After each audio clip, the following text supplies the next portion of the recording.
नमस्कार साथियों, आजकल भाग 4 के अंतर्गत अति 10 महत्वपूर्ण प्रश्न आपके बीच लेकर आया हूं।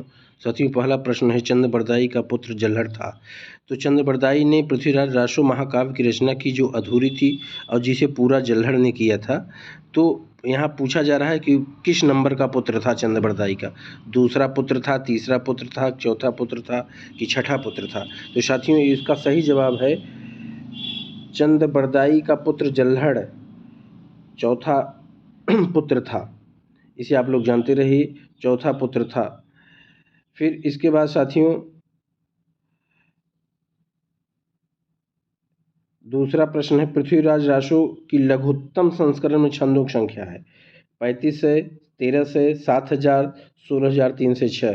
तो साथियों इसका सही पृथ्वीराज रासो की लघुत्तम संस्करण पूछ रहा है साथियों, लघुत्तम संस्करण। तो इसे गौर करिए, लघुत्तम संस्करण में कुल 13 से छंद थे, 13 से छंद थे, जिसे दशरथ शर्मा एक विद्वान थे जिनका नाम था दशरथ शर्मा, ये इसे मूल रासो मानते हैं। ये 13 से छंद को दशरथ शर्मा जो है मूल रासो मानते हैं। साथियों बृहद संस्करण में 16306 छंद है और साथियों 7000 छंद द्वितीय संस्करण में है और यह अभी तक अप्रकाशित है, इसे आप लोग जानते रहिए। और लघुत्तम संस्करण में 35 से छंद है, इसे भी आप लोग जानते रहिए। अगर ये प्रश्न ऐसे बने क्योंकि पृथ्वीराज रासो का कौन सा संस्करण अभी तक अप्रकाशित है, तो साथियों ये दूसरा संस्करण है 7000, इसे आप लोग जानते रहिए। लेकिन यहाँ पूछा गया है साथियों लघुत्तम संस्करण में छंदों की संख्या, जिसका सही जवाब है साथियों 13 है और जिसे दशरथ शर्मा मूल रासो मानते हैं, इसे आप लोग साथियों जानते रहिए। फिर साथियों तीसरा प्रश्न है, पृथ्वीराज रासो को प्रमाणित मानने के लिए आनंद संवत की कल्पना की।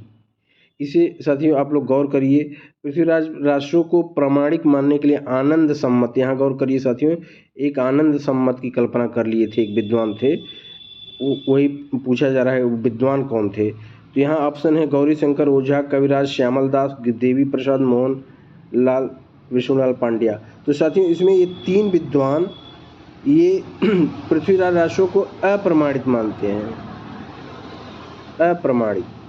और अप्रमाणित मानने वाले विद्वानों में आचार्य शुक्ल भी हैं, इसे आप लोग जानते रहिए, आचार्य शुक्ल ये भी हैं। और एक विद्वान थे बूलर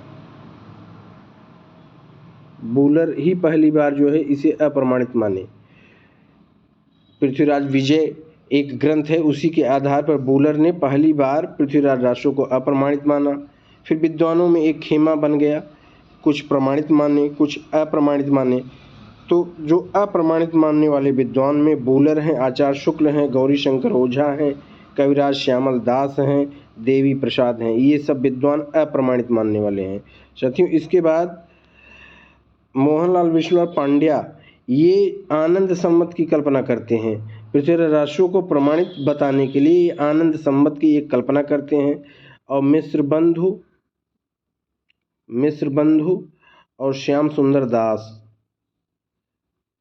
ये पृथ्वीराज रासो को ये प्रमाणित मानते हैं, ये क्या मानते हैं, प्रमाणित मानते हैं साथियों, इसे आप लोग गौर करिएगा। एक विद्वान हजारी प्रसाद द्विवेदी थे, हजारी प्रसाद द्विवेदी ये इसे अर्ध प्रमाणित मानते हैं, इसे भी आप लोग जानते रहिए साथियों। इसके बाद साथियों चौथा प्रश्न है, पोषित पतिका की झलक है। तो पोषित पतिका ऐसी नायिका, ऐसी विरहणी जिसका पति परदेश हो, उसे विरहणी को पोषित पतिका कहा जाता है, उसकी झलक है किस ग्रंथ में। तो साथियों इसे आप लोग जानते रहिए, पृथ्वीराज रासो, विजयपाल रासो, खुमाण रासो, बीसलदेव रासो। तो साथियों इसका सही जवाब है बीसलदेव रासो।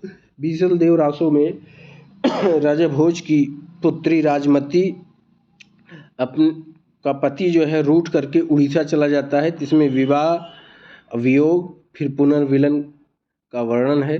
तो ये जब उड़ीसा जाते हैं तो उसी दशा में ये पोषित पतिका की झलक मिलती है, जो मेघदूत और संदेश राशक में पहले ही दिखाया जा चुका है। अगला प्रश्न है साथियों, पृथ्वीराज रासो को अपने समय का महाकाव्यात्मक इतिहास प्रस्तुत करता है। पृथ्वीराज रासो अपने समय का महाकाव्यात्मक इतिहास प्रस्तुत करता है, कथन किसका है? इसमें 4 विद्वान हैं, कर्नल टॉड हैं और डॉक्टर ग्रियर्सन हैं, डॉक्टर स्मिथ हैं और डॉक्टर सूर्य कुमार हैं। तो इसका सही जवाब है साथियों कर्नल टॉड। ये कथन पृथ्वीराज रासो को अपने समय का महाकाव्यात्मक इतिहास प्रस्तुत करता है। ये कर्नल टॉड का कथन है, इसे आप लोग जानते रहिए साथियों।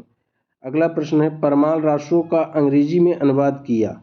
परमाल रासो का अंग्रेजी में अनुवाद किया। परमाल रासो जैसा कि आप लोग जानते हैं, इसे आलाखंड के नाम से भी जाना जाता है। तो इसे चार्ल्स इलियट ने किया था, कर्नल टॉड ने किया था, वाटरफील्ड, जगनिक।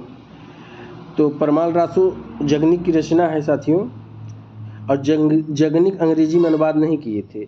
ये 3 विद्वान जो विदेशी विद्वान हैं, चार्ल्स इलियट, कर्नल टॉड और वाटरफील्ड। तो परमाल रासो को अंग्रेजी में अनुवाद करने वाले विद्वान थे वाटरफील्ड। और साथियों जानते रहिए 1865 ईस्वी में 1865 ईस्वी में चार्ल्स इलियट ने इसे आलाखंड के नाम से प्रकाशित करवाया था। आलाखंड के नाम से प्रकाशित करने वाले विद्वान चार्ल्स इलियट हैं। लेकिन यहाँ प्रश्न है अंग्रेजी में अनुवाद, तो परमाल रासो के कुछ अंशों का अंग्रेजी में अनुवाद करने वाले विद्वान वाटरफील्ड हैं साथियों, इसे आप लोग गौर करिएगा। अगला प्रश्न है साथियों, प्राकृत पेंगलम रासो के अंश मिले हैं। प्राकृत पेंगलम में रासो के अंश मिले हैं। इसे साथियों प्राकृत पेंगलम में रासो के अंश पृथ्वीराज रासो, विशलदेव रासो, हमीर रासो, खुमार रासो। तो प्राकृत पेंगलम में साथियों रासो के अंश मिले हैं, तो हमीर रासो के मिले हैं। प्राकृत पेंगलम में 2 छंद हमीर रासो के मिले हैं। और साथियों इसके रचनाकार थे शालंगधर, और ये अभी तक मिला नहीं है। ये ग्रंथ हमीर रासो मिला नहीं है, शालंगधर ने लिखा था। लेकिन प्राकृत पेंगलम में हमीर रासो के 2 छंद मिले हैं, तो इसी आधार पे हमीर रासो की कल्पना की गई है। बाकी आप लोग साथियों जानते ही हैं, पृथ्वीराज रासो, विशलदेव रासो, खुमार रासो। तो पृथ्वीराज रासो चंद्रबरदाई का है, विशलदेव नरपत नाल का है, खुमार रासो दलपत विजय का है। आदिकाल की हास्य विनोद रचना है साथियों। आदिकाल में वीर रस प्रधान और श्रृंगार रस प्रधान रचनाएं लिखी गई। लेकिन यहाँ पूछा जा रहा है साथियों हास्य विनोद की रचना, तो इसे आप लोग साथियों जानते रहिए। इसमें इसका सही जवाब है माकड़ रासो। माकड़ रासो कीर्ति सुंदर ने लिखा था। कीर्ति सुंदर ने माकड़ रासो लिखा था। तो ये हास्य विनोद प्रधान रचना है। इसमें खटमल, माकड़ माने खटमल का वर्णन किया गया है। और साथियों ये रतन रासो कुंभकर्ण एक कवि थे, जो रावण के भाई थे कुंभकर्ण, उन्हीं के नाम रखा गया। कुंभकर्ण एक कवि थे, उन्होंने राजा रतन का चित्रण किया है।